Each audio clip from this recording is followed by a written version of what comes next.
tadi saya tunjukin ya. Ini saksi nih semua nih ada di sini. Dari menit awal saya play sampai menit akhir, kebaca kan itu cuma ngomongin saya doang tuh selama 8 menit gitu. Makanya. Dari awal. Ada seorang muslim. Ya. Itu live. Live itu saat live. Ada orang yang terlahir muslim, kata dia. Masya Allah, menguasai Hebrew, ngerti ini, bahkan dia bisa membedakan itu selebar apa bukan. Coba siapa di dunia kristologi ini selain saya? Debbie Wijaya tuh.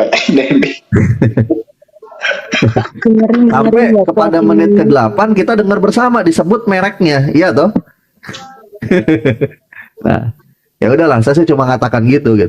Saudara sekalian yang dimuliakan Allah Subhanahu wa taala, pada malam hari ini kami di channel Geraha Mu'alaf ini ingin memberikan sedikit klarifikasi tentang video yang pernah kami tampilkan beberapa waktu yang lalu.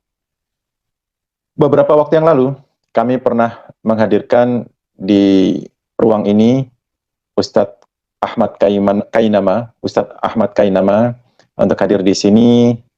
Ada sedikit daripada ucapan beliau yang ternyata membuat saudara kita yang lainnya, yaitu Mas Rizky, kurang berkenan hati. Sebelumnya saya terangkan dulu tentang masalah yang pernah ada, sebenarnya bukan masalah, tetapi diskusi yang pernah ada antara Mas Rizky dengan Ustadz Ahmad Kainama berkenaan dengan Yesaya 42 ayat 19 yang tentang kata Kainama, cabut pernyataanmu tentang Mesulam dan tentang Etmak. Yang ngomong gitu orang Islam. Aku sudah menyelidiki dari Tanakh, Torah, Nevim, Ketuvim. Aku sudah menyelidiki dari Targum. Aku sudah menyelidiki dari kitab-kitab Yahudi. Di Yesaya pasal Yesaya 42 pasal 19. Ayat tersebut apa istilahnya, terjadi perbedaan pendapat antara Mas Kime Sulam ya. Itu terjadi perbedaan pendapat tentang kata tersebut. Ustadz Kainama mengatakan bahwa itu adalah Muslim. Sebenarnya yang terkandung di dalam kalimat itu berarti Muslim, karena beliau berkeyakinan kalimat tersebut sudah ada tambahan dari orang Yahudi. Dan sedangkan Mas Rizky itu menyatakan bahwa tidak seperti itu, karena menurut yang dia pelajari, Mas Rizky pelajari dari Targum, itu berarti demikian. Jadi ini masalah perbedaan cara penyelidikan di antara mereka berdua.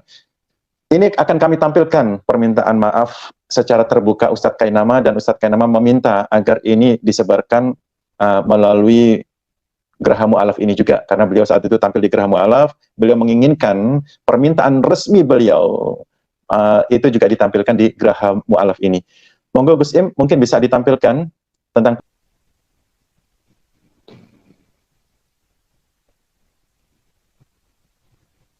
Saya bilang kok, wah luar biasa Ustadz Rizky ini ilmunya jauh di atas saya. Itu ya. Jadi dengan segala rasa hormat, sekali lagi saya tidak pernah ketinggalan kata-kata ini. Dengan segala rasa hormat dan permohonan yang dalam, jika kata-kata saya disalah tangkapkan, atau mungkin kata-kata saya menyinggung, atau mungkin kata-kata saya, ya Tuan Guruku yang aku hormati, aku muliakan, ya mu'alimku, jika kata-kata saya menyinggung perasaan antum, saya mohon dimaafkan. Saya klarifikasi, antum tidak pernah telepon, gitu aja lah. Ya, Tuan Guruku tidak pernah telepon. Tidak pernah telepon saya. Sekali lagi, Ustadz Rizky tidak pernah menelpon Kainama. Ya, begitu ya. Ustadz Rizky kirim voicemail, dan saya jawab juga voicemail. Saya mohon maaf jika kata-kata saya salah di Geraha Mu'alaf. Saya mohon dimaafkan. Mungkin karena kealpaan saya sebagai seorang manusia yang ambon, yang biasa cablak, yang ngomongnya apa adanya, tidak bisa dibungkus dengan kata-kata yang manis seperti para tuan guru yang lain. Saya sedang belajar untuk membungkus dengan kata-kata yang manis. Saya sedang belajar kepada tuan guruku yang aku sebutkan di atas tadi namanya. Demikian, sekali juga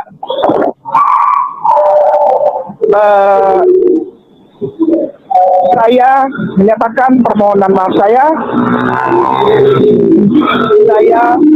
Kainama, sekali lagi saya Kainama mengaturkan permohonan maaf karena keteledoran mulut saya, karena kesalahan mulut saya yang mengatakan Ustadz Rezki telepon saya. Yang benar adalah voicemail. Jika kata-kata saya di dalam pemaparan saya pada saat saya live streaming dengan Graha Mu'alaf menyakiti atau menyinggung atau menyerang nama Ustadz Rezki, saya mohon maaf yang sebesar-besarnya. Sebagai seorang muslim yang mu'alaf, yang baru belajar, saya mohon maaf. Tidak ada keinginan apapun, tidak ada keinginan untuk menjatuhkan atau merendahkan, tidak ada keinginan untuk menghina. Saya hanya menjelaskan dan memaparkan pengalaman saya.